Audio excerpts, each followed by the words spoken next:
Hey everyone, welcome back to the Fin Factor. I'm Paul. I'm Aaron. And this is episode number 141. And I know what you're thinking, guys, why aren't you in studio here? We've actually had a little bit of a COVID scare with some folks that were near to my family, really. But so far, everything's okay. But taking precautions, making sure that Aaron doesn't get sick. And I'm not sick. So that's why we're doing it remote like this here. Before we even get started, I want to remind you guys, please, get us out there, share us on Facebook, retweet us on Twitter, whatever the platform is. I know Aaron is saying we're not having enough on Instagram, so hit us up on Instagram if you can, please. And then get some people in the comment section with you, get that conversation flowing. We love it. Just like Samuel here, he says, please tell me it will be all right. No, I don't know that I can lie to you necessarily, Sam. I don't really want to lie to you, but I don't think it's going to be okay. Aaron, what do you think? Well, I don't think it's going to be those 7-1 blowout losses, but I don't know. I like what Kellen said here. Where is it? I think the Sharks are who we thought they were. There's a famous quote from an NFL coach. They are who we thought they were. Yeah, he's saying a talented, middling team missing a key offensive piece. Kellen, to be fair, we had an offensive piece that ended up in the AHL, and we're not going to talk about that. I think that's the dig. I think that's the dig. We're missing Kevin LeBanc. We're missing Rudolph Spalzer, or we had been missing Rudolph Spalzer at least.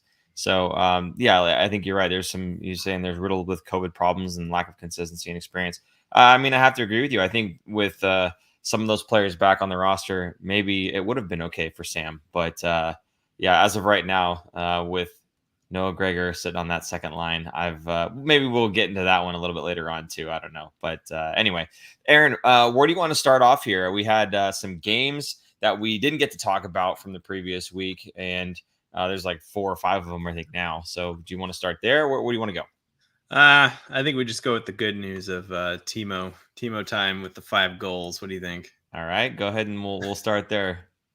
All right, Timo Meier scoring 5 goals, which is a Sharks record. I think there's a couple guys with 4. It was Owen Nolan, Tomas Hertl, the very famous one, and I think there was one other one. I can't remember who, but 5 goals is amazing. There's not many in history. And he also did it in the first 2 periods, which put him in pretty elite category, which hadn't been done in, 20-something years. So amazing. If you did not watch that game, and you are a sad Sharks fan, go back and watch the highlights of the LA game. Plus, it was against LA, so that was nice. It happened on Martin Luther King Jr. Day, which surprisingly the Sharks played extremely well on, because it was an afternoon game, and I feel like they historically play terribly in those 1:00 afternoon home games, kind of like a sleep fest, and they absolutely destroyed LA. So I guess LA missed the memo, and they were napping during that time.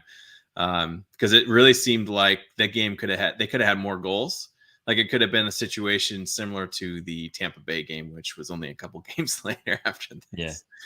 So I'll set up this clip here. We have a clip of Timo Meier being asked afterwards. Is this something that you're always going to remember? The question was, are you going to remember this day, for the rest of your life? So here's the clip of Timo Meier talking about it.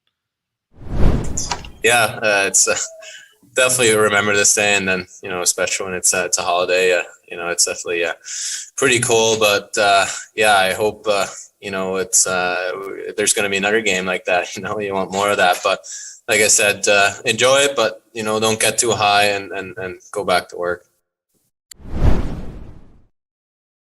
Yeah, Kellen forgot the go back to work part. Yeah, exactly. Kellen commented here that Meier also did that on 6 shots. So 5 goals on 6 shots that shoots your shooting percentage up pretty high for the season. That's amazing. I feel like obviously Timo's on fire this year. Those 5 goals, withstanding. He's been the best Sharks player, and this is the Timo Meier that we've been expecting to see the last 3 seasons.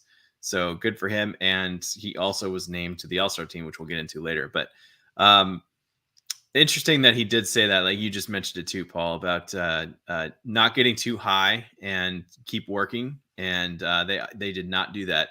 So the game after this, unless you have anything else to talk about for Timo's. No, just happy to pick up 2 points against his, Pacific Division rivals. And we'll take a look at the standings a little bit later on. But picking up those points against the LA Kings pretty big for the Sharks. I know maybe some of us not thinking that the Sharks are going to be going to the playoffs. I'm still hoping they're going to be in that boat. I don't know. Maybe it's misplaced. Sam, are you with me? But, again, against the Kings, I'm happy to take 2 points away from them, get that 4-point swing going in our favor. So hats off to Timo. The only unfortunate thing out of all this is that because Timo scored 5, I think it was Barabanov was the only one that scored a goal. When your team scores 6, you're kind of hoping that it's coming from more than just one player. But we'll take it any way we can get it in Sharks territory. So, Aaron, go ahead. You can move on here. Oh, I forgot. Lost in those 5 goals was it Erik Karlsson got his 500th assist? Yes. 500th point. Assist, right? I think it was point. It might have been assist. I'm not sure. I thought it was point. He got 500 something. So it got overshadowed by the 5 goals. But anyway, kudos to him for that is quite the career. And the other thing, to be fair, you're saying things that got lost in this game. Reimer actually played really well in this game. He kept the minute for quite a bit. I know the Kings didn't really come out and play well, but right near the end, I think it was the end of the first, I think Kopitar had fired a shot just short side, got one past him. And then other than that, there was only the one other goal, but Reimer looked pretty good in net in that game. Can't say the same for some games coming up here, but go ahead. Well, they play the Seattle Kraken in Seattle for the first time in Sharks history. It's kind of cool. And just like the first time they played Seattle, the Sharks lose to them. Now, after this game, the Seattle Kraken were sitting with 12 wins on the season, and 2 of them are against the Sharks, which is just sad. These are slam dunks that I think they should be winning. Seattle is a very boring team to me. I think those games, they just look like both teams look like they didn't want to even be there or play each other. They're going through the motions. And I felt like I especially felt that in the Seattle game that we actually went to. The 3 of us had went to that game back in December. And it was so boring. Like that was one of the quickest games I think I'd ever been to. But anyway, going to the away game, like kind of the same thing where it was just, I feel like the Sharks were doing well. They were playing well and they couldn't score. And then they let Seattle get into it. And there was no spark, no life, no nothing. It just seemed very dull. I don't know. What did you see in that game? Well, real quick, I want to point out Anthony Sanchez and Kellen both giving us a little help here. It was 500 assists for Erik Karlsson. Thank you guys for chiming in and getting us for that one. So they get the assist for that? Yeah, the Kraken game, I'm kind of with you. It was kind of a boring game to watch. It was just kind of back and forth and not really able to maybe connect the dots a lot of the time there. That second goal, it was 3-1 and they made it 3-2, but by then it was too late. And you're really expecting, you look at the end of the Timo clip that we just played, and Timo's talking about, hey, not taking your foot off the gas, get back to work. I don't know where that went in this game. So I wish Timo had saved a couple of those goals from the Kings game and, shoved them over to the Kraken game instead. But, this is kind of what you get. And it's unfortunate because it's not like it's a team like, say, the Rangers, right? Where they're flying high. We're kind of expecting a loss here and you lose 3-2. Hey, man, it was a close game. Good effort, blah, blah, blah. This is a team that the Sharks should be beating no matter how depleted the roster looks. And to lose to them, 3-2, you only put up 2 goals. I don't know, just not a good effort, not a good showing. And I would have loved to have seen more out of them. Even if they lose the game, I'd love to see at least get a point out of this one. Now we've got a $5 super chat here from Ryan Sontag saying, "Bring back the Timo clock, cowards." Do we still have the clock? It's gone. We gave it away as a gift for the fantasy hockey winner last year, so it is no longer in our possession. Because the guy who won for fantasy hockey, I believe he won the year before. So it was the second year and we had already given him swag. So I said, "What do you want from the set?" And he asked specifically for the Timo clock. So we no longer have the Timo clock. It is gone. Sorry. So I resent the whole cowards thing. You just jump into conclusions there, Ryan. You know what? Actually, I may have another Timo clock if that's the case. Yes, when we get our set back or when we're clear of any potential COVID issues, we'll go ahead and bring that one back if I have one. So excellent. There you go. I also wanted to point out, by the way, that before this Kraken game, see, everyone's focused on the negative stuff because it's a "what have you done for me lately" kind of thing, right? In the last 2 games, obviously, a disappointing loss and then just getting shelled. But prior to this, I think we have to remember they got points out of 5 out of 6 games. Okay. I think it's 9 out of 12 total points possible available to them. So yes, the last 2 games, not a good showing. I 100%. But if we're a fan base looking at this team going, man, this team's not good, then should we be surprised that if they're not winning games? And shouldn't we be happy if they're getting points in 5 out of 6 games previous to this? I don't know. It's one of the things where it's like when you lose to the good teams, you hear the fan base kind of going, well, see, this is the difference between a good team and us. I mean, we can't compete with the good teams. And then when you lose the bad teams, they go, well, we can't even beat the bad teams. Like, this is how terrible we are, blow everything up. I don't know. It's a little bit frustrating to see kind of like the same types of comments all the time. But, again, you look back and, hey, man, prior to these 2 games, they were on a bit of a run. They were. I mean, they're not nearly as terrible as they were the last 2 seasons, I think. I think, for one, the culture's changed. It's much better. Yeah. But 2, I think even the personnel, like, they have a little bit more talent than they did in the last 2 seasons throughout the lineup. But right now they're kind of like Carlson's out for, I don't know, he missed the last game against Tampa Bay, which is interesting to see. Because the Sharks were just, how poorly defensively he is. He was, I think, sorely missed, maybe not on this defensive end, but at least getting the puck out and moving it out of the zone. So, but this team is a little bit better than the last 2 seasons, skill wise, but they're still not there yet. They're not able to compete. I still don't think this is a playoff team. If they make the playoffs, I think we would see what we just kind of saw against Tampa Bay, because they would most likely be 7th or 8th, seed versus the top team in the West. So it's hard to say for me. I still don't think they're a playoff team. I know you do. You can say it, man. You don't have to say it's hard to say it. You believe it. Well, just say it. It's okay. It is frustrating. I want them to make playoffs. I think it would do wonders for their confidence. I know they wouldn't get far, but I think at least it would give confidence to the team. I mean, let's get into the game against Tampa Bay. I mean, it was ugly. Okay. It was disgusting. It was not fun to watch. Maybe if you're a Lightning fan, but not as a Sharks fan, right? Andrew Cogliano had some interesting quotes after the game. Normally, guys kind of not brush it off, but kind of give you the cliche answers. And Cogliano went a different route. And not that he didn't burn his teammates or anything, but to me, this is exactly why the Sharks went out and got Cogliano. Just the way he speaks to the media, this is how he's talking to the team. And you could see how he, and I mean, there's other guys there too, but how he specifically is helping groom a new culture into these younger guys. And this is exactly what the Sharks need. So here's a clip. There was 2 questions. So the first question is, was this a wake-up call for the Sharks? And then the second follow-up question is, what did the team learn from this game tonight? So it's kind of a long clip, but here it is. Andrew Cogliano. Well, it should be a wake-up call. I don't know what if that game doesn't alarm you in terms of how fast you could be out of position and how fast you could go the other way coming up on the trip that we're coming on. Then at the end of the day, you shouldn't be in the lineup, to be honest with you. So that's an alarming game in terms of just everything. I don't really know how to explain it. I think that's the best team in the league for a reason, and obviously you have to respect them to a certain degree. But they're on a back-to-back. No offense to him, but at the end of the day, they're the best goal in the world is in net, and I don't know. We didn't really do anything. You learn that if you don't want to play, then you're going to lose against good teams and you're going to lose bad.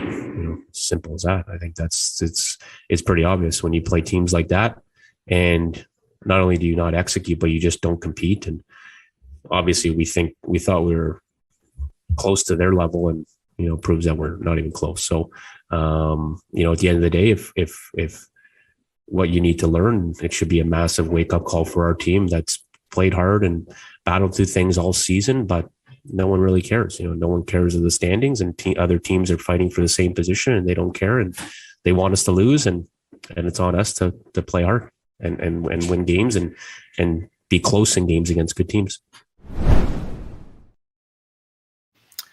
Pretty interesting. To me, this guy sounds like he could possibly be a coach when he retires. A future. He has a future in the NHL on the staff position. That's an amazing guy. Very, very kind of stoic and as it is, and nothing he said was incorrect there. Yeah. I think he's a fantastic addition to this team. Just listening to him talk there. Anyway, an interesting thing that he said there is that it sounded like they had confidence going to that Tampa Bay game that they could hang with them, which is, it's exactly what you would want for a team, right? Like, who cares if you really don't, not that you don't think that, but you kind of have to believe that going into the game that you have a chance against these guys and that you should be able to hold your own. Now, imagine if the Sharks had beat Tampa Bay. Let's say they held them like a 2-1 or a 3-2 score. That would be a huge confidence booster. Obviously in the standings, they're going to need the points, but just to be able to go out and beat a top team like that, I think that'll turn around some people in the locker room of like, oh, turning more into believers and pushing playoffs.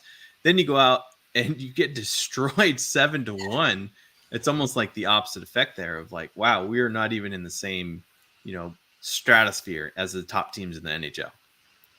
Yeah, and I think to add insult to injury is not only did you just get destroyed, okay, by one of the best teams in the league, but you also couldn't squeak out a win against the worst team, one of the worst teams in the league the night before, or the game before rather. So I think it's a compounding effect where you tried and you lose, and you're building towards a comeback really, because it was 3-1, you get 3-2, and then you run out of time. Okay, well, that kind of sucks. We'll get our mojo back. It was just an off game. They're not a very good team. We're better than that. Let's go. We can handle it. And I think that's what you're talking about when you hear him say that they thought that they could compete with them. They could they could compete with Tampa Bay. And then they go out and they play it, and they just get absolutely annihilated. So it's like, no, maybe we just are that bad. And the Seattle game was just, a reminder of that. So, it must have been, and you could see it in his voice how dejected he was about it. But like you said, he was stoic about it. He wasn't pulling his punches. Nothing he said was wrong. So I like Cogliano and what he brings to the locker room. Another guy they brought in, Nick Bonino. I'm sure he's in the same vein here where he's a prideful guy. He's a veteran in the league. He's won before. And, he's in that locker room now as the veteran to kind of help lead the way for the younger guys. And, I always tell my boys too, I don't mind losing. You grow more by losing than you do by winning. You have something to learn from losing. So hopefully through these losses with these guys in the room and the culture change, it bodes well for hopefully the seasons to come, but maybe even for the rest of this season. The guys can learn something right away. That'd be great. Get themselves back on the right path here, right the ship a little bit, and squeak in. I would love to see them squeak into the playoffs, even if it's a first round exit and I'm wrong about that, then fine. But I think you're right. I think it'd be a big confidence booster for the younger guys in the team. The guys are going to be on the team longer going forward than some of the more veteran guys that are there. I wouldn't say rentals, but only on a couple of year contracts and maybe not going to be re-signing after that. So I think it can go a long way for the future of the franchise. So that's all with that one. Was there anything else you want to talk about with Cogliano, or did you want to take a couple comments here? I think we got a couple people throwing things around in the comment section if you want. Sure, let's take the comments. What do you see? Well, Lundy pointing out that he's very close to the microphone during interviews. Yeah, he's kind of leaning into it, right? He's practically swallowing that thing. He leaned right up on it. I think that's more of a, and I don't want to say he was uncomfortable necessarily, because again, all the things we just said about him, but it's a body language thing where it's like, I don't necessarily want to be here, and I'm going to make myself as kind of comfortable as I can, and I'm going to lean forward and forget everybody else. Like, you know what I mean? I feel like that's kind of just what that was. But yeah, you're right. He was leaning pretty close to that. Yeah. What other comments did you see? I see one that I want to address, but I don't know if it's time to address that just yet. And it has to deal with Noah Gregor. Oh, okay. Well, hold on. Kellen said, I think it's more of a wake-up call for guys who already have a foot on the podium. And Peter St. John said, also, young athletes tend to be mercurial in their consistency. That's why veterans like Cogs and Couture are prized. There's not a big difference between their best and worst efforts. That's right. They're kind of even-keeled and kind of like, I don't know if you remember Patrick Marlow. Remember that guy? He was always like people were always on him throughout his career because he wasn't as an emotional as like a Jeremy Roenick, one of the guys who used to pick on him, right? Yeah. And that was kind of like his one of the best things that he brought is that he was the same consistently, which is why he broke the record for how many games played, because he's consistent with how he conducted himself and played. And so you always got the Patrick Marlow that you knew you were going to get. So it's players like that, like, and he learned that from other guys in the league when he was a rookie and he came in. So he continued that on, but very similar. Like there's a big difference between rookies and veterans. The veterans know 82 games is a grind. Like take, for example, Timo Meier's 5-goal game, right? Don't get too high because it's not going to continue. You're not going to score 5 goals every night. In fact, you're barely going to score any after you score that many. So, you gotta celebrate it, but you also got to move on because that's just one of 82 games that you're playing in. People already forgot about that LA game. So because the last 2 games have been stinkers. Yeah. No, and again, like I said, it's kind of like a what have you done for me lately kind of a league, right? I mean, when the fans are looking at it and they see the last 2 games were these losses against a team you should have beat and an absolute blowout against a team you shouldn't have beat anyway, but it was an absolute blowout.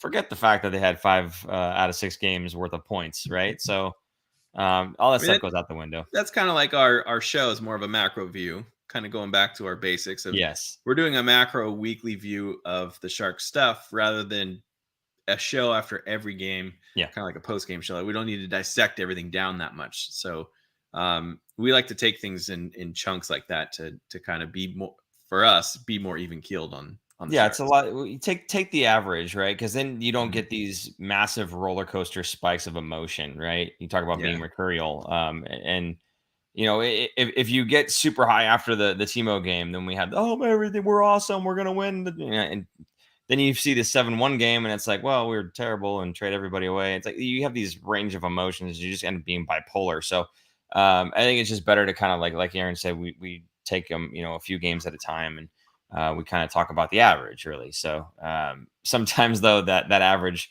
was something that happened 2 weeks ago, and we didn't do a show, and now we're talking about 2 losses. So there's that. So any other comments, or can I address the Noah Gregor stuff? Oh, real quick, because I brought him up. Marlow is playing for Team Canada in the Olympics. That's pretty cool. Oh, sweet. Yeah, I figured that was going to happen. You're going to get similar to when the NHL wasn't allowed to go last time. They're going to get guys that were just out of the league or and playing in other leagues, not in the NHL, or college guys that want to play for their country. Yeah, nice. That's awesome. I'm glad to see he's lace him up. He's able to lace him up for anybody, because he certainly doesn't want to stop playing. He would make Team Canada otherwise. So his last chance, literally his last chance to play for them, probably. That's true. You're definitely right on that one. This would be absolutely his last opportunity to play for Team Canada for sure. Yeah. Are we talking mean mode or medium? Nice. Good job, Peter. Okay, I'm gonna talk just briefly about Noah Gregor here, I guess. Okay. Although Patrick, I noticed the comment about Paul is louder than Aaron. I don't know if that's something Jason can tune from there, but I said he can't. Yeah, he responded that I'm always louder. I noticed though that you're using like is the O has a little line over it or something. He's not Hispanic. He's Italian. Jason is. So I don't know why the line over the O, where that's coming from, but whatever. Anyway, Noah Gregor. I was going back and forth with some folks on Twitter about this actually, and I think it's time for anyone else to get a shot on the second line other than Noah Gregor. I know, like, what's his name? I think it was Anthony Sanchez. Somebody here had said, well, who else would you put in his place? Actually, it was Ryan Sontag here. I've liked Gregor's speed and effort. He has had terrible puck luck, but who should we dress in his place? Anyone else right now, I think, is the right answer. It's not that he's so bad that we have to get him off the second line. For me, it's, okay, we've tried him on the second line. The guy's got 1 goal and 5 assists in 26 games or whatever it was. It's not really working out. So let's put him where he belongs. Keep him in the lineup. That's fine. Just bump him down to the third line. Throw anyone else in there. It can't be any worse, right? He's got 6 points, 1 goal in 26 games playing on the second line and second line power play. Although he hasn't been there the entire year, but I mean, that's where he is now. So I don't know. I think it would be nice to see, Hoggevox get another shot. We keep talking about Sasha, whatever, bring him up, give him a go. It's another year. He's had one more year of experience. Maybe give him a shot. And you take a look at the AHL roster. I'm sorry, the AHL stats at least. And, there's Scott Reedy's up there. He's leading the team, the Barracuda in points. Give him a go, just give anybody else a look. Now, is any one of those guys necessarily better than Noah Gregor? Maybe not. But Noah's had his time. He's had his time on that line. He's had his time in the NHL to do something. And so far, it just hasn't been impressive, and it's not working, at least not on that line. So I would like to see anybody else get a shot. I'm not saying anybody else is necessarily a better player, but they can't do much worse, right? So that's kind of my take on it. The poor guy is just snake bit. He cannot score a goal to save his life right now. He's had so many opportunities, and that's one of the reasons why maybe they still have him there is, I don't know, I guess he's generating, opportunities. That's great. If you can't finish, it doesn't really matter. All you're doing is increasing the goaltender's save percentage. So I don't know. I would rather see just anybody else just get a shot, get an opportunity. I mean, he got an opportunity. Why not anybody else? So that's kind of my take on it. I'm not saying he's a poor player. I'm not saying they're losing because of him. I'm not saying anything to that effect. What I am saying is he's had his chance. It's not really working out. Let anybody else have an opportunity as well. Yeah, to me, he's another Torrey Mitchell and Matt Nieto. Lots of speed, decent amount of skill, and for whatever reason, just cannot finish. It's unreal because he gets himself in so many scoring positions and just can't bury the puck. And it is frustrating. It's frustrating because we want him to be successful. We want him to score for the Sharks, obviously. Yeah. But yeah, I get your point. Like his number of chances are running out. But at the same time, I don't know if there's really anyone that they could plug in there that would make an immediate impact like he kind of is in the game. Maybe he just needs to pass more since he can't shoot it and score and pass it off to someone else. But yeah, his speed is like the number one part of his game. And he's probably one of the fastest, if not the fastest guys on the team. And that's always been his pedigree. Yeah. So he gets himself into scoring positions. So many breakaways, as Kellen said. It's true. And you know who else has got a lot of speed on that team that doesn't play on the second line? Matt Nieto. Right. But Nieto's a good penalty killer. I don't think Gregor's there yet, but maybe that could be, he could model himself after Matt Nieto and still carve out a career in the NHL and be a very valuable asset. He could be like, who is that guy that used to play for the Rangers? He scored like shorthanded goal after shorthanded goal because he was all speed and nothing else. I'm blanking on his name. He signed with the Arizona Coyotes, and then I think they ended up buying him out or something, or burying him because he was. Oh, you talked about you wanted him on the Sharks at one point. I did. I wanted him for his penalty killing. That was it. Nothing. I wanted him like Matt Nieto, but not pay him as much as what he got paid in Arizona. Right. If anybody can remember that guy's name, he played for the Rangers, and then like he said, he went on to Arizona. If you can remember his name, put it in the chat. We'll call it back out. Blank on his name. All right. Well, what do you say? You ready to move on to take a look at the standings here? Michael Grabner. Thank you very much. There you go, Grabner. I looked it up. Cheater. He's still on the roster, or he's still he's on the buyout. He's making $1.2 million this year. Good for him.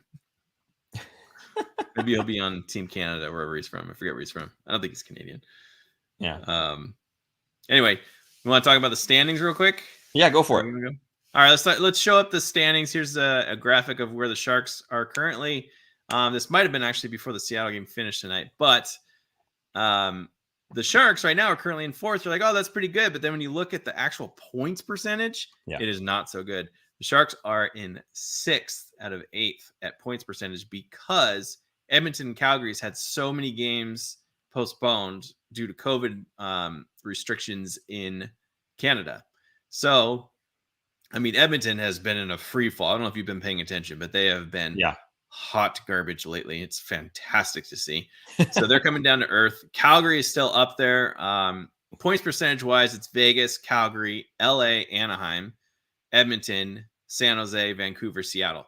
So they're ahead of Vancouver. Vancouver's kind of cooling off a little bit with Bruce Boudreau being their coach and going off of a hot tear. But I think they're still going to miss the playoffs, even as good as they have been lately. The Sharks, I think, are going to bounce between that 4th spot and 6th spot, exactly kind of where they are right now, depending on other teams. I think Anaheim might cool off a little bit.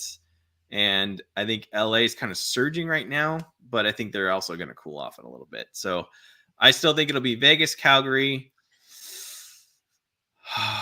one of LA and Anaheim, I guess. Mm-hmm. And then Edmonton's going to squeak out that 4th spot or maybe get into the 3rd. I think they'll turn around because Edmonton has been interested in a certain former San Jose Shark player. Should we segue into that? Patrick Marlow? No. Let's go into that. Because we were going to talk about this last week, but we didn't do a show last week. Long story. We were going to do one on that Monday night, and then our studio wasn't available, and we weren't ready for a quick turnaround to do this, so we didn't do a show last week. Anyway, last week the GM of Edmonton, Ken Holland, said he was looking at Evander Kane, and then Connor McDavid was asked about him.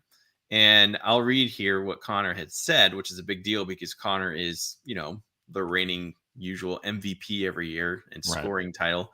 I'm not really here to discuss optic issues. If the fans don't like it or the media doesn't like it, whatever. I'm sure there's lots of things that go on the ice and whatnot that fans don't like, and we don't necessarily have to discuss those with you guys. The public opinion is something that obviously matters a lot, but we're here to try to win games and try to put together a good team on the ice. If Kenny, the GM, thinks that we could do, then that's what we can do. Kenny's got our full support in what he does.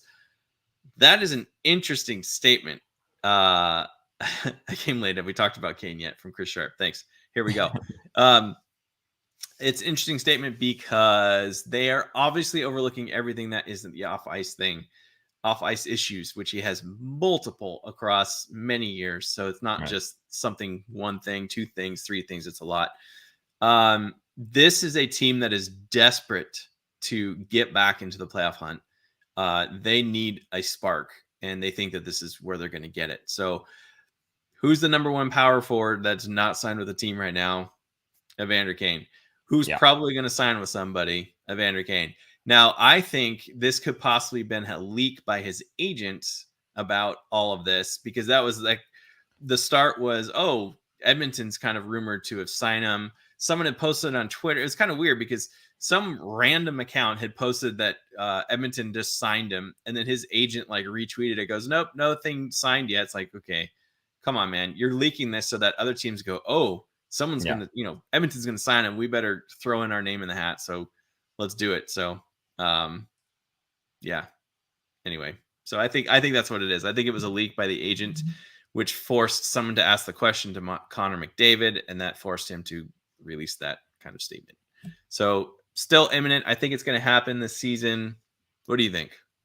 I think I don't want to be in the Edmonton locker room right now because you hear Connor McDavid responding the way that he responded to the question, like, if you guys don't like it, whatever, we don't have to answer to you guys or whatever. And then, did you see the Leon Draisaitl interview? Yeah. Jeez, man. There's history between those guys, but but oh my goodness, it's. They're a grumpy team right now, and you take a look at the standings and you can understand why. And they, like you said, they've kind of been in this free fall. I would not be surprised if this is that Hail Mary, go out, get Kane, forget about the off-ice issues, just sign the guy, try to win hockey games and move forward.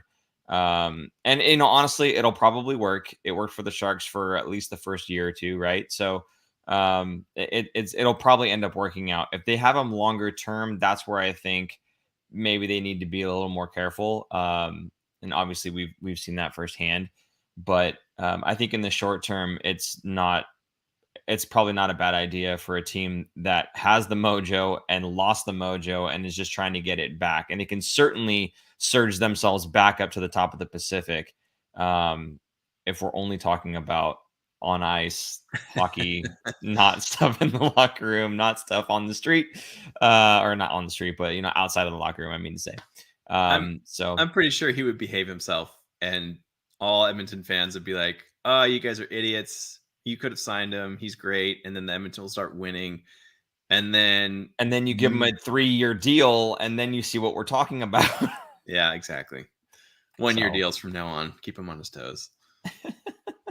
Yeah, anyway, I just thought that was interesting. I wanted to bring that up last week if we were going to do a show.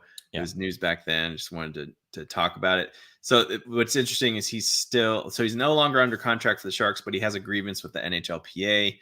And it would be really weird if he does sign a contract, say with Edmonton or somebody, because you can't have 2 contracts with 2 different teams. Right. So I'm wondering what he would do. Would he drop the grievance with the NHLPA, but then he would leave X amount of dollars off the table that the Sharks owe him, depending on how much he signed for in his new team, So like, let's say he signs a $1 million deal. Well, then that means he's going to leave $6 million on the, well, maybe not that much, but 7 after this year, plus whatever prorated it is this year. So it's a lot of money. It's a big deal. But his goal is to get back into the NHL this season, according to his agent. Yeah. So what are you going to do? Are you going to say no to a contract and play with Connor McJesus and Draisaitl? No, absolutely not. Think about a career year. Yeah, you would have a career year and you'd only play like less than half the season. It's an unreal opportunity to go to that team. Given everything that's come out, again, for me, if I'm him, I'm going to any team that's willing to sign me. I don't care if it's Arizona. I don't care if it's Seattle. I don't care who it is. Any team willing to sign me, I'm playing for them. If it's in the AHL, I'm playing for them. I don't care. I'm trying to salvage my hockey career. I'm trying to make some money again. Maybe along the way, I can show some folks that, hey, I could still play and maybe get a bigger contract down the road. But yeah, he doesn't turn anything down right now, I don't think. I think for him, the smartest move is, even if it's less money than he could get by some sort of a settlement, is to get himself playing again. Show that he can play, try to show that he can be a good teammate for at least the 1 year. And then, hopefully he can revive his career through that and make some money back. But yeah, I mean, I don't know, honestly, like with the grievance and everything, is that more like a fill out a comment card? Like, I have a grievance. Do they actually, is that like an appeal to it necessarily? Or is it just like, I'm angry and then here you go, like I'm filing a grievance, right? No, so what can be the outcome of that necessarily? No, the NHLPA is going to be fighting against the NHL. So it's the Players Association versus the owners, essentially, players versus owners. And it's, at this point, it's lawyers. It's lawyers talking to each other saying, hey, you can't do this. And they say, yes, we can. And then they're going to end up going eventually into court over it with an arbitrator, either an arbitrator or a judge. I'm not sure, or one of the same. I don't know. But they're going to rule something like, okay, they might like take the middle ground and say, okay, the Sharks can do it, but they're going to have to owe them this much money. And you have to put this much on the books for cap, kind of a recapture, because you signed him to this contract and you're not upholding it. There really hasn't been a precedent set for it. That's part of the problem and why it would take so long. But teams are going to be looking at this closely, because if the Sharks are able to get out of that $7 million for 4 more year contract, every team has somebody in their books that they want to get rid of without a cap hit. So they're gonna watch this one really carefully. Speaking of Arizona Coyotes. Oh, you're going to do it. Okay, go ahead. Anthony Sanchez. When the Sharks decide to trade for Phil Kessel, then we will become a wild card team. If this move happens, we need to make sure Phil is introduced to Mark's or Happy Hound hot dogs in the San Jose area. Absolutely. For those that don't understand what that joke's about, when Phil Kessel was on the Toronto Maple Leafs, there was a story that he walked to the arena every day for a game and stopped at a hot dog vendor in Toronto and then walked into the arena. It's been debunked, but it's just been like an ongoing thing for years. I mean, he hasn't played in Toronto in forever. And he's even played into it a few times. I can't remember what it was. He's posted some pictures of him like trolling, basically, like with hot dogs and stuff, something like that. Excellent. So he's kind of gotten in on it and laughed about it, but it has been debunked that he didn't do it. And it was kind of weird because the columnist that wrote it, I think he was kind of an esteemed guy, and I think he took a reputation hit because he didn't really do his due diligence about it. and wrote a story about it, and it wasn't true. So the poor guy has been dogged by it. So anyway, the joke is if you get Phil Kessel on your team, you got to buy him a hot dog cart to go with in his house. Oh, and then his house that sold. Did you see the pictures of that? There's another thing. There's pictures of his house that he had sold. I think this was when he was in Toronto and he moved, either Toronto or Pittsburgh. I can't remember. There was a movie theater room in the house, and there was one seat in the movie theater room. So it's like one movie theater reclining, nice leather chair in a room by itself in the middle of the room. Like it almost looked like there were rows of chairs and there was only one there. So it's like, it's the loneliest movie room is what everyone called it. Like the poor guy is just always alone. Does he have a hot dog cart next to the chair at least? No, people photoshopped it in. Oh, yeah, I'm sure they did. Yeah. Anyway, By the way, would love to see Phil Kessel on the team because he's on an expiring contract. Yeah. Who cares? Rental player. Yep. Anyway, but the only question is what you'd have to give up for him. The Sharks are not going to want to give up draft picks, and certainly not a prospect that could turn into something to get. How about Noah Phil Gregor? Kessel. Noah Gregor's a prospect. I would straight up. I would go heads up, Gregor for Kessel, 100% all day. I'll retain half the salary. Ooh. I'll even throw in the 6th. It's a deal, and some hot dogs. Nice. Melissa had asked, what did Draisaitl say? I'm not going to go into it, but if you just Google search Draisaitl reporter, the first thing that comes up is the video that we're talking about. So go ahead and check that out, Melissa, or anybody else who was interested in that. Actually, Brody Brazil had a nice breakdown of this as well, tying it into the Sharks in some way, shape, or form. If you go to Brody Brazil, he's got a YouTube channel too. I'm sure you guys know what it is.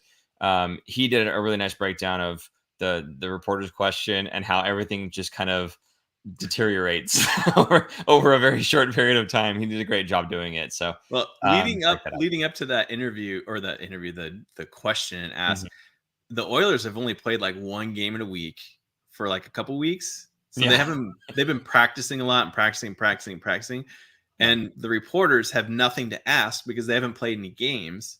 And so they get sick of each other, seeing each other every day, asking the same questions a different way to get the same kind of reaction. So that kind of sets it up a little bit where you're like, you can see why he's so grumpy because they're just constantly asking the same question in a different way to get the same answers. And so he just didn't want to answer it. And then that's where the exchange kind of happened. You showed your frustration on the ice. Is it a good thing that the other team knows you're frustrated? Yeah, it's great. Awesome. Well, what kills me is the reporter goes, "Why are you so pissy?" Yeah, that's very rude to ask somebody to ask that. That's just.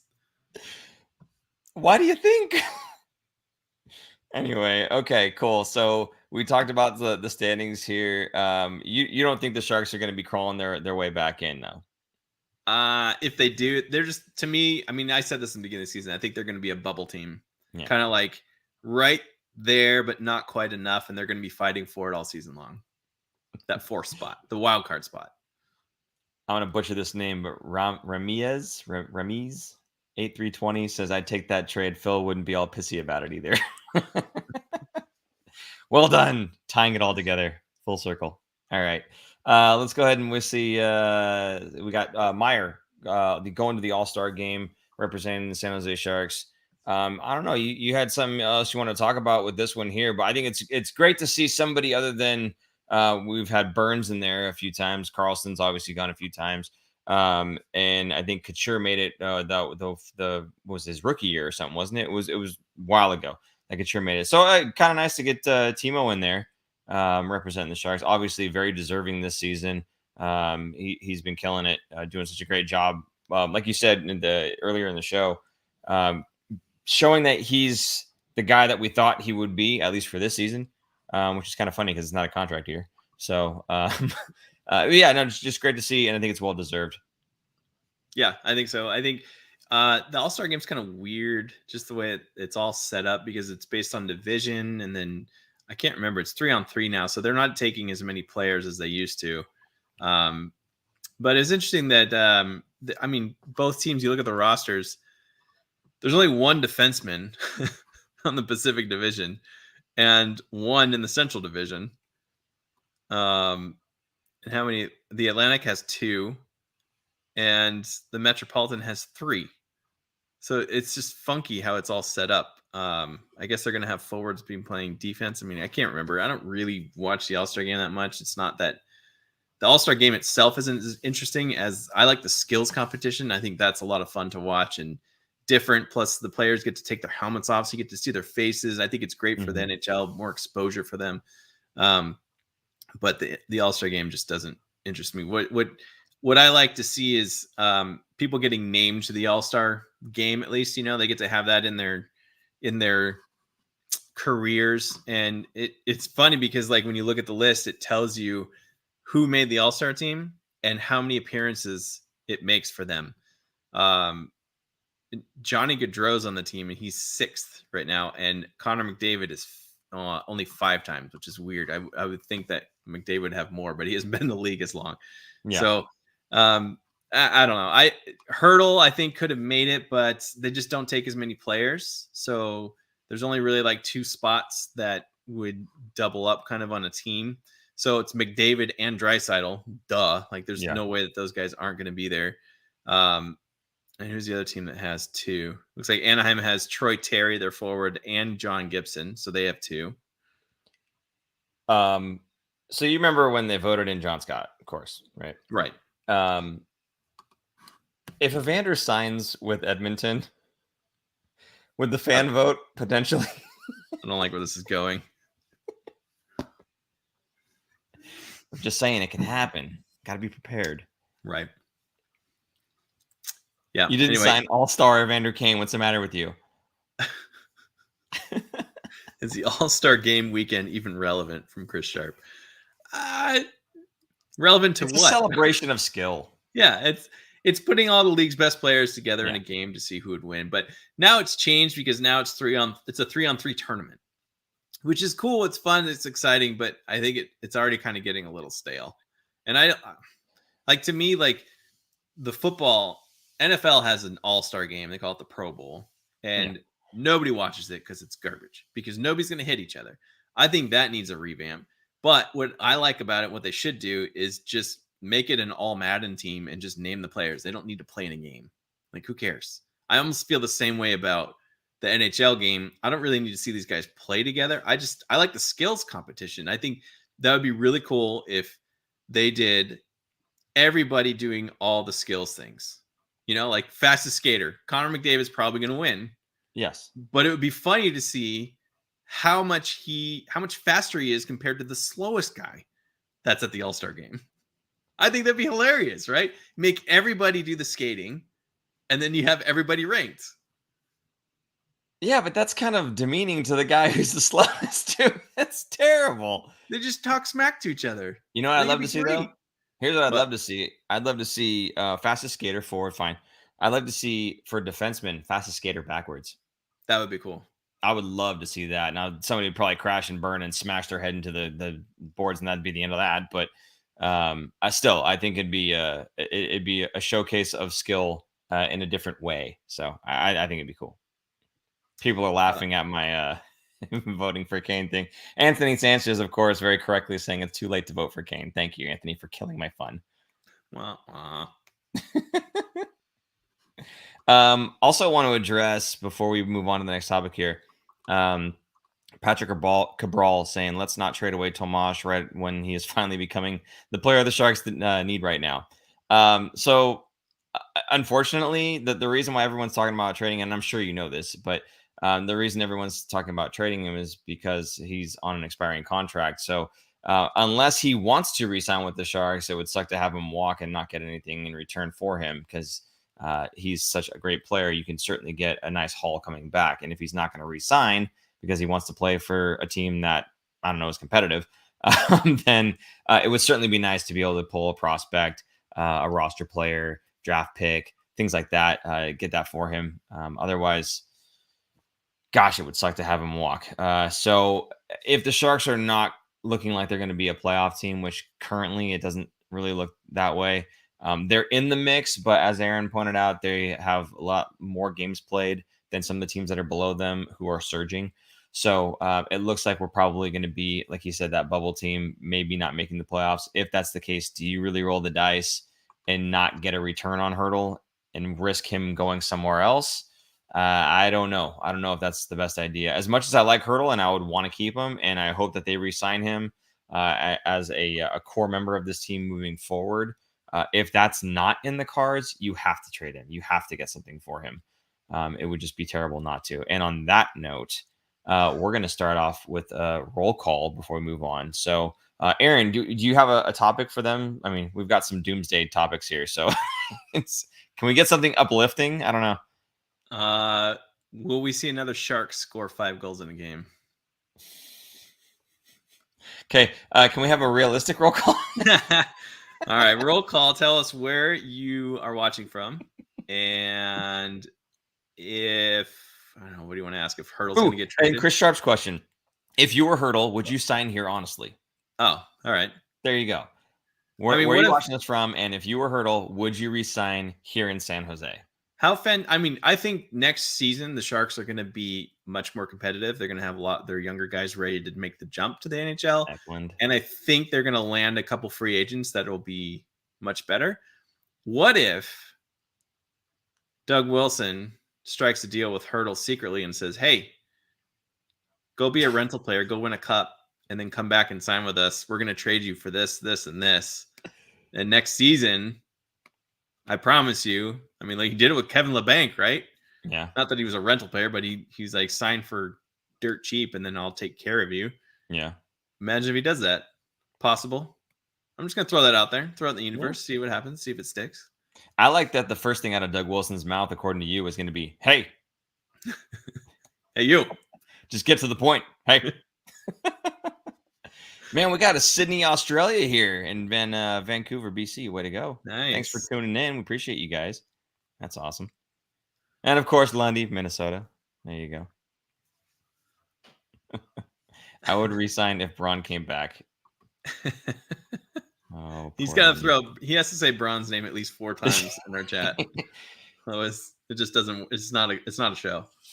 Ooh, Anthony Sanchez, give the C to Hurdle and trade Couture. I think Hurdle is the better player? Couture's signed to too many more years. He wouldn't be tradable right now. Right. But I could see maybe if he has 2 years left, or maybe definitely with 1 year or less or no years left, right? I think he could be a good rental because Couture is a playoff beast. Like he's a 60 to 70 point player in the regular season. He'll never be a 90 to 100. But in the playoffs, like his points per game is like on pace for like 90 to 100 points. He's amazing in the playoffs. He just completely elevates his game. And he's old, reliable too. I say old, but he's not really old. But I mean, he's so reliable in 200 feet. Yeah. Right? No matter what zone you're in, he'll run your first line power play. He'll run your PK. You can trust him in the faceoff dot. He does it all. So Logan Couture is one of those players that is the jack of all trades, and he does all of them well. The question is, would you take, for me at least, the question is, would you take Couture over Hurdle? That I don't know. I think I like Hurdle too much. If I had to, Hurdle's younger. Yeah. And Couture's a lot older. They both get hurt. That's my problem with them. Yeah. They both tend to get hurt at least at some point during the season. They can't really play a full 82 game seasons. At least they don't very often enough. Couture, that's not really fair because him getting hurt sometimes is him getting hit a puck to the face. Like you can't, it's not like you're made of glass. You just took a puck to the face, dude. Like doesn't matter. No, I know. Brent Burns got pucks to the mouth and he still plays. He has no teeth. His whole he got hit 2 times in a row, wasn't it? He got hit one night. He lost 2 or 3 teeth. And then I think he missed a game because he had to get surgery. And then he comes back, he gets hit again, and he lost more teeth. And then he got infected. I mean, that was like years ago. It was a nightmare for him. It's awful. Yeah. Lovely. Anyway. Moving right along. You wanted to talk about goaltending here. I hate to say it, but James Reimer has crashed and burned back down to earth. Major market correction here. He missed some games. He was hurt, and he had a good bounce back game when he came back against. What? Why are you laughing? Dude, you're hilarious. Go ahead, keep going. All right. I hate to see it because I was excited for him to be at the top of the league. I didn't expect him to be up there, but just the whole market correction. Adin Hill they now started the exact same amount of games, 21 games apiece. Adin Hill now sports a better goals against average at 2.78 versus Reimer's 2.83. So very similar, much better than what we've been getting the last couple seasons. Save percentage, he's still up there because he did such good work in the beginning. So he's at 914 and Adin Hill's at 901. Again, both goalies over 900, something the Sharks haven't had in 3 years. Yeah. So still doing okay collectively, but Reimer is, like I said, I think they're going to go back and forth on who's going to be the starter. Reimer took the lead for a little while. Adin Hill found his game, and Reimer got hurt, and so Adin Hill kind of got into a groove and was playing well. So now he's kind of has the control of the crease. So I think he's going to be starting, 2 out of 3 games, unless there's back-to-backs, or maybe 3 out of 4.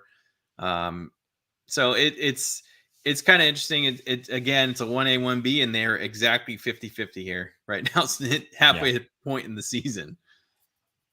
I don't know. You look at the stats here for this is Reimer, I think here. Yeah. So you look at the stats for Reimer and just the last 4 games, right? This is the month of January. You take a look at the last games that he played, and you got Tampa Bay with a .692 save percentage. LA 0.951. There you go.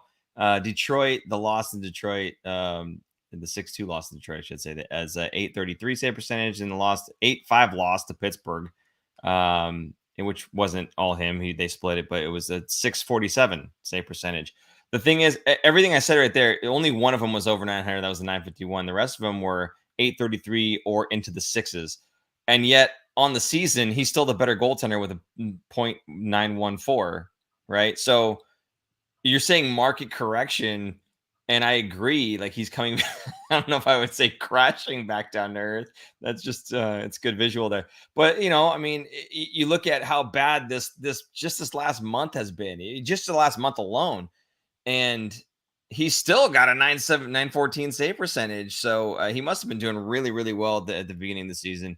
I'm just hoping that this isn't him coming back down to where he's supposed to be, that this is a dip, and then he'll come back to where maybe he, not necessarily where he was, but, bring it back up a little bit more. So I'm hoping this is the bottom. This isn't the average that we're going to be seeing throughout. And I see all of your teeth right now with the face that you're making. But it's interesting. One can hope. Interesting segue into our next topic here of the tough road trip coming up here.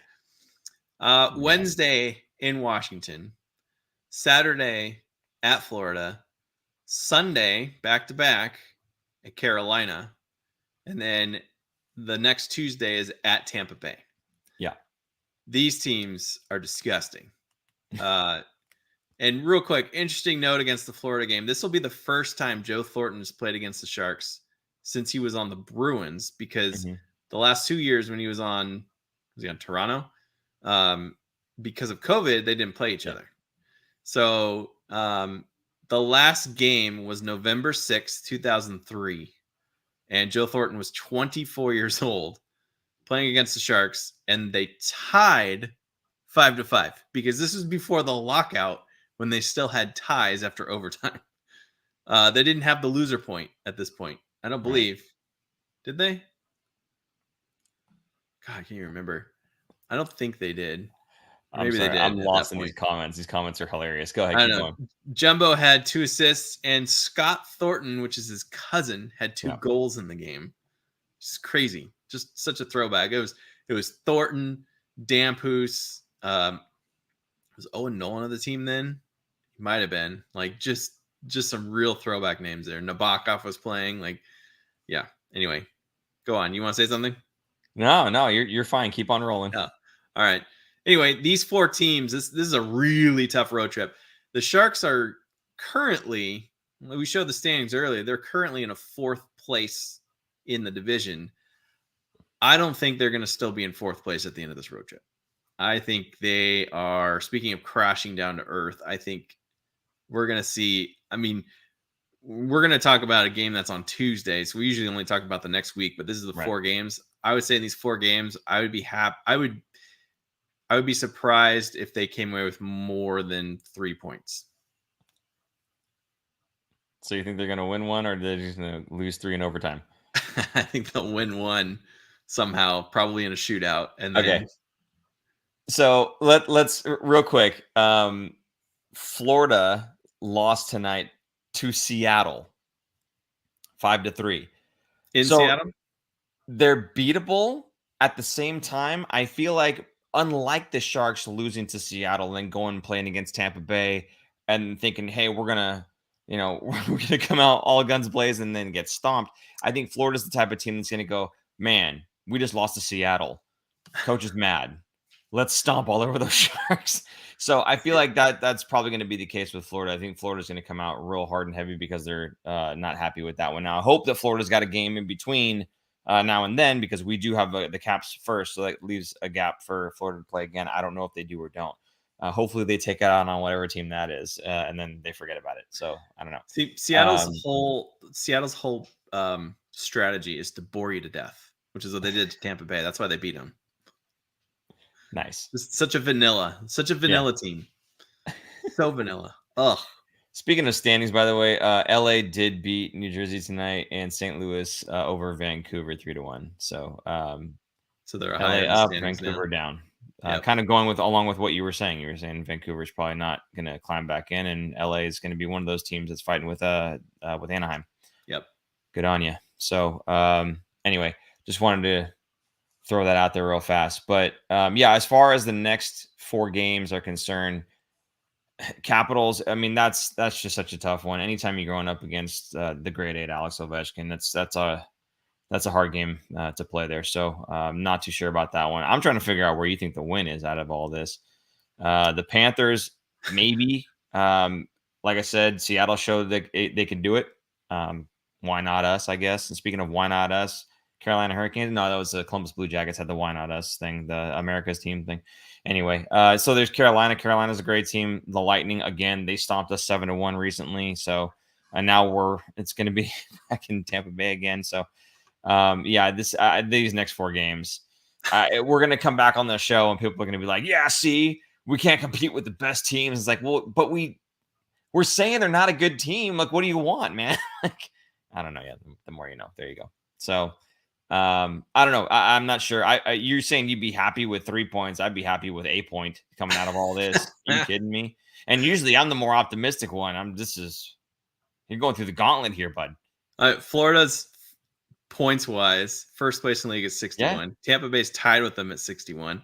Yeah. Carolina's 6th with 56, and Washington is in 8th in 55. These are 4 of the top 8 teams in the league in one road trip.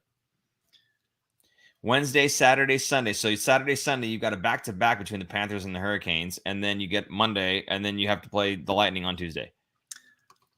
And then come home limping. Yeah, so 3 games in 4 days. All on the road, all against teams that are far better than you. And a back-to-back. I'd be happy with a point. Yeah. So anyway, that's we'll see you guys next week, and we'll all pout together. It'll be fun. It'll be a fun show next week. Can't wait. We'll have a little fake campfire. Maybe super producer Jason can put a little fake campfire going on here. We'll have some marshmallows, sing Kumbaya. It'll be great. Maybe we'll change it to a 49er show. We can make all this red, can't we? Right. Not a problem. Okay.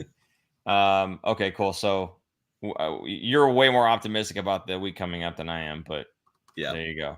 We already talked about Evander Kane. I think we want to talk about the reschedule games and then something that's kind of a blemish on the league. But go ahead. We'll talk about the reschedule games. We have a graphic for this one, don't we? Yeah, we do. Here's the Sharks just announced, or the NHL and the Sharks announced changes. These are the games that were postponed during, 3 of them were postponed during that Christmas week. So originally the game against Edmonton that was supposed to be on the 23rd of December is now on Valentine's Day. The game that was on the 21st against Vancouver is now going to be after that on February 17th. And then the Anaheim game, which was on December 27th, is now rescheduled for February 22nd.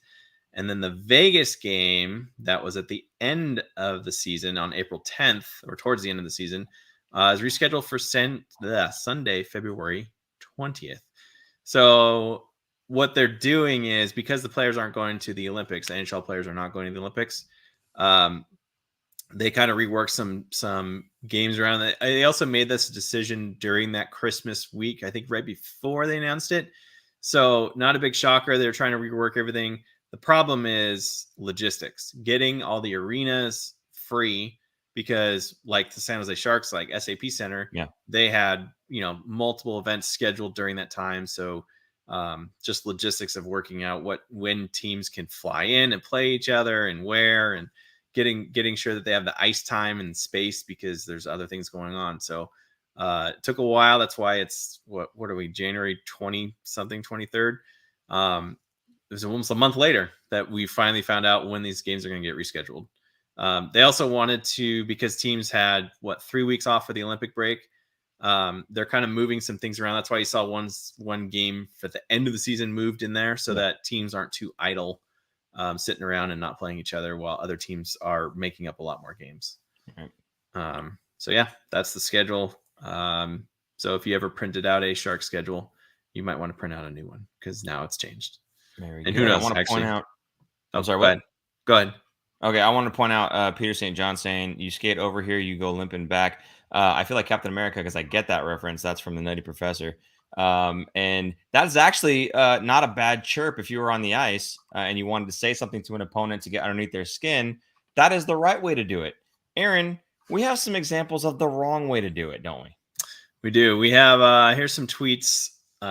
We unfortunately had a relative thing, because it was the San Jose Barracuda.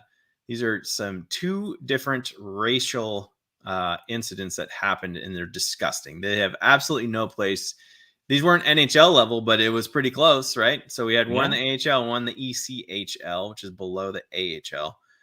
The first one, let's get the tweet up here. This is from the Barracuda. There's an incident.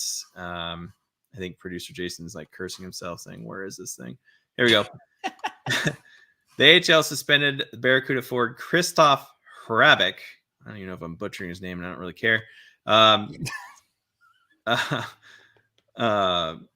Sorry, I'm pulling this up. For 30 games for a racial gesture directed at Boko Imama of the Roadrunners in the AHL. Hrabek imitated a monkey's movements toward him, and he is black. It was spotted by the Roadrunners bench and confirmed via video of the game. So to me, that sounds like, I didn't see this, I wasn't there, but it might have happened in front of their bench, which is why some people didn't see it. Who knows? But thank God somebody saw it and they reported it, and they went to video review and saw it, and he got suspended. Now, I didn't see if the Barracuda had gotten rid of this guy and kicked him off the team yet, but he was suspended 30 games by the league, which is cool. But I think this guy should be out of the league. I wouldn't be surprised if he gets cut, because I don't even know who this guy is. I don't think he's a prospect. I think because I've seen the name before, but I think why he was on the roster is because the NHL level has a taxi squad, so they pulled up some guys that are prospects that are in the Barracuda. So they had to fill it in probably with ECHL guys, which is what this guy probably was, or some scrub or something. So that's who this guy was, and there's absolutely no place in this for hockey. So the other incident happened in the ECHL, and I think this happened a day or two ago.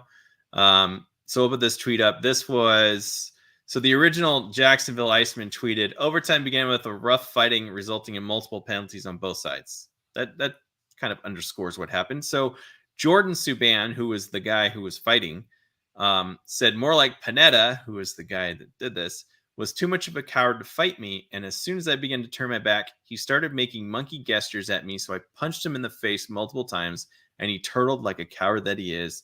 There, fix it, as in fixed your tweet. Right. So two instances. That guy, I think they announced today, Panetta, who did the monkey gestures and noises, I believe. It's actually on video. I saw the video. It's awful. And he got cut by the team. So I don't know if he got suspended. Who cares? He got cut. Nobody's going to pick up this guy. He's done. His career's done, which is great. This is exactly the response that should happen. None of this should ever be in the game. What's the slogan for the Sharks? Teal together. And what's the other one? Or not? It's not even the Sharks logo. It's the NHL. Hockey is for everyone. Yeah. Right. Yeah. Hockey is for everyone. Knock it off. I mean, we see this crap. I hate this. This gets my blood boiling. How stupid. Like, sure, you want to get under the guy's skin, but this is just overboard. Yeah. I see this a lot in soccer, in football around the world. We see this a lot. I mean, I don't play this year, but in the NHL, what's it called? Online hockey. Online EASHL. EASHL. I was going to say ECHL. That's wrong. We see it a lot. And now, I mean, this is going into video games, but EA Sports finally put something up where you could report it. And it made me it was disgusting to see. I'm not even going to say what we saw, but just so many times we've seen so many people just doing a bunch of racial stuff. It's awful. It has no place anywhere. So racism needs to get stomped out. There's a big thing in FIFA about stomping out racism. This is just absolutely ridiculous. It's 2022 now. This stuff needs to stop. This is archaic and so dumb. Anyway, Kellen Foster asking if he's related. Jordan is related to PK and Malcolm. Yes, they are all brothers. Yep. Jordan obviously not quite as successful as PK and Malcolm, but still making it to the ECHL is no easy feat. So still a very, very good player. Which I mean has nothing to do with the incident. Who cares how good the player is? It's all about the actions there. And it's terrible that this type of stuff is still happening and still going on. And I wonder where they're going to start having that line drawn, right? Where, and this is obviously anything where it's racially motivated, obviously in this case, it being a black player. I wonder how much of it they're going to say, this is not okay. If you make fun of a Swedish player, by imitating, the Swedish Chef Muppet or something, where do they start drawing the line about what's okay and just chirping and what's not? Obviously, this is on the very far end of not okay. But you kind of need to start checking yourself for any of the things that you might think are even just smaller incidents, let alone something like this, where I think that the gesture was like appealing motion, which is not cool. And then there's the second one, I think, with Jordan was he was trying to say, I was saying, you're a big man. He was flexing, but it wasn't a flex. It was never mind. Anyway, it just, those types of things. It's just, you got to get rid of that type of stuff. Just in daily life, forget about just sports, but in just the life, it's just not right. It's not okay. And like they say, for at least for hockey, they're saying hockey is for everyone. Well, it needs to be. And until stuff like this is out of the game, it can't be. So, I'm looking forward to the day where we don't have to bring up stories like this because they just don't exist. But unfortunately, it is the case. And I think was it Kellen that had said it, or maybe Anthony? No, Ryan Sontag said, I'm glad you guys are bringing these up. I mean, we talk about the Sharks, but stuff like this is it's important to us still. So we want to bring things like this up, and it's unfortunate that we have to, but I mean, I don't even know what else to say about it. It's disgusting. There's no place in the game for it. And it's really unfortunate that it's coming out of San Jose. For at least one of these incidents here, you would think that they'd have some sort of training to push players beyond this, but right. They're going to be, I don't know about the Barracuda, but I think the ECHL announced that they're going to be doing training for their team. Actually, no, there was another tweet here that there's a statement from the Barracuda about it. Here it is. Oh man, this is really small. Let's see if I can read it. On the morning of January 13th, the American Hockey League alerted San Jose Barracuda manager that Crystal Hrabic made a racial gesture towards Tucson Roadrunners Boko Imama during the team's January 12th game in San Jose.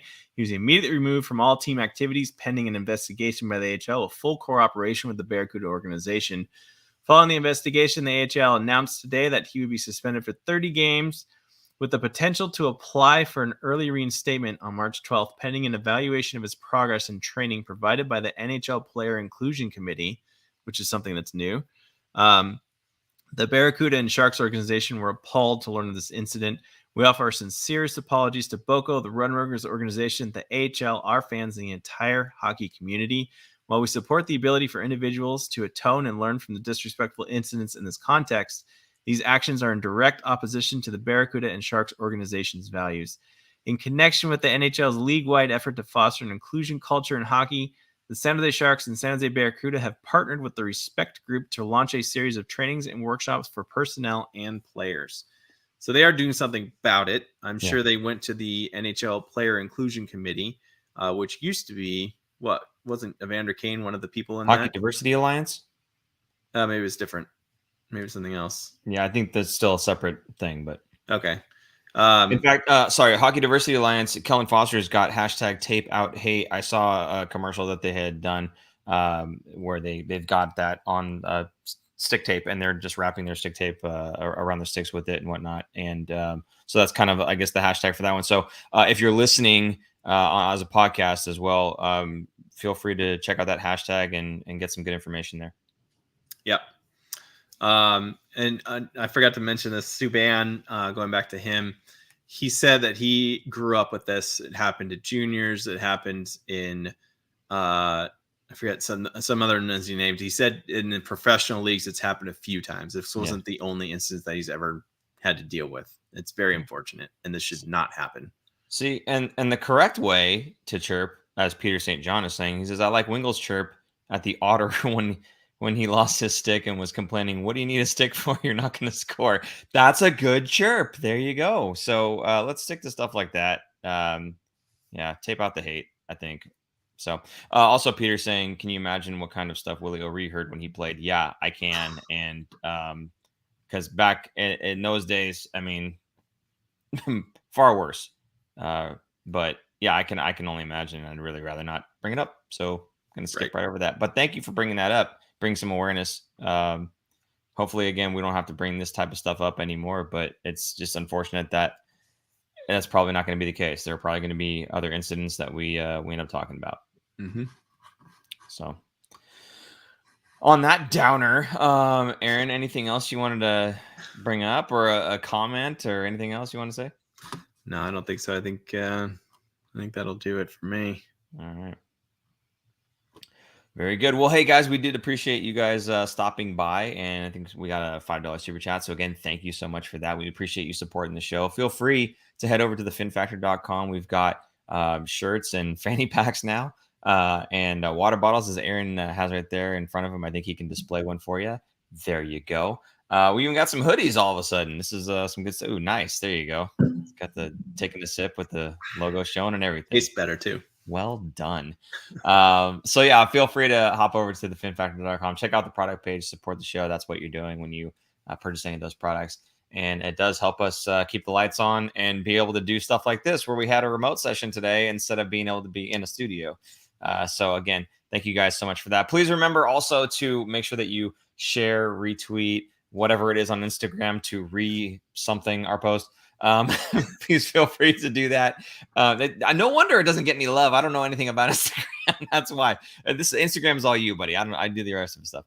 So anyway, really man. Yeah, check those out. Please get some more people interested in joining the streams and joining the comment section as well. We love having the back and forth with you guys and having the good conversations. You give us some fun and interesting things to talk about. So we do appreciate that. Aaron, any other last second thing I should be bringing up that I don't have on the top? Get on with it.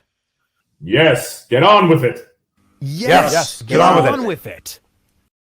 So Niners. Go Niners. Go Niners. That was a fantastic and then we'll game get on with yesterday. it, I guess. Yes. Oh, man.